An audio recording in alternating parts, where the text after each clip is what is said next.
It's been only a day after you received the letter. It was also the day your rescue mission would begin. The threats from EA teachers could no longer stop you from going. You were going to save Katsuki. Even if you had to put your life on the line. You told Aizawa-sensei that you were going to visit your mother. Fortunately for you, you weren't one to cause problems to disobey his orders a lot. So even though he was a tad suspicious, he let you go to the stress. And well, it wasn't a lie. You did go to visit your mom. But back there, no one had security cameras, so it was a lot better for you to escape that way. They did insist on having a pro take you home, and bring you back in case something were to happen. You got ready for the rescue mission, making sure dress as well as you could. You'd have to be in good shape if you really wanted to help Katsuki, instead of just making things harder for everyone, and getting captured as well. Or killed. Which you would rather not happen at all. You waited until the evening, then sneakily left without your mother noticing. Now was the hardest part, finding him. The League's last home had been destroyed, so it'd be hard finding their other place, if they were the ones who took him. Not to mention there were some lowlifes. You saw what they'd done to All Might, Aizawa-sensei, and the rest of your friends. Your best bet was to go when no one else was around him, quietly get him out, and leave. Yeah. It went on for a few days, and you had to stay home when you could as not to draw suspicion. And thankfully, there were some guys to where he could be. Though the heroes still wanted to wait until we were prepared, and were sure where he was. Sure, it was strategic, but you just couldn't. You can't spend 1 minute waiting without feeling the guilt and fear eat away at you. And that brought you here, at one of the suspected places. It was secluded, as you'd expected, but it still gave you goosebumps. You decided to wait for a bit before doing anything irrational, or trying to go somewhere, until you heard a door being opened. You slapped your hand over your mouth, hiding behind a trash can to see who that was. They didn't look like anyone you'd seen from the League. Maybe they were new. You couldn't tell.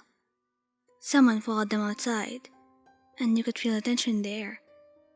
Nothing felt right at this moment. About time you got here, huh? The taller one said aggressively. The other one just shrugged in a lazy attitude, hiding them something you couldn't see. If you didn't know any better, you'd think that guy was a drug dealer. They looked around for a bit, then stretched their arms, yawning. It's simple. Just use the gun I gave you and shoot at him. Are you sure this one's permanent? If you're trying to trick me, then... The other guy put a finger to his mouth. Don't make a ruckus now. It's the real shit. I tested it myself. Besides, I'm curious to see how they'd react seeing him like that. Shame.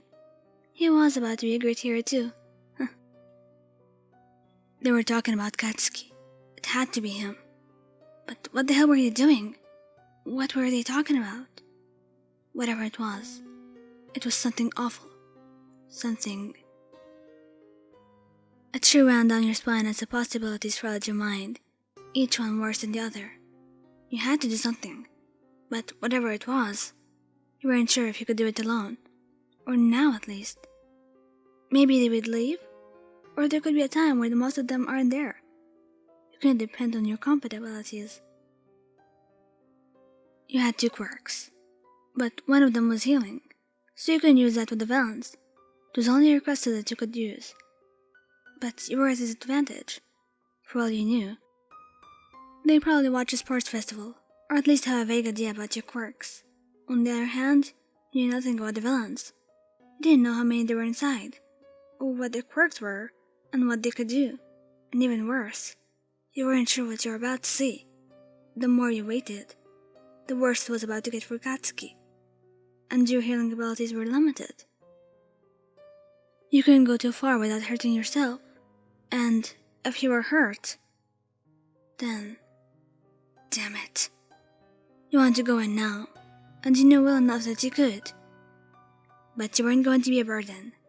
You had to think. A. Go in now. B. Wait until fewer people are inside. Thank you guys for listening. Don't forget to like, subscribe, and comment. I hope you enjoyed listening to this as much as I did making it. Anyway, goodbye. Goodbye.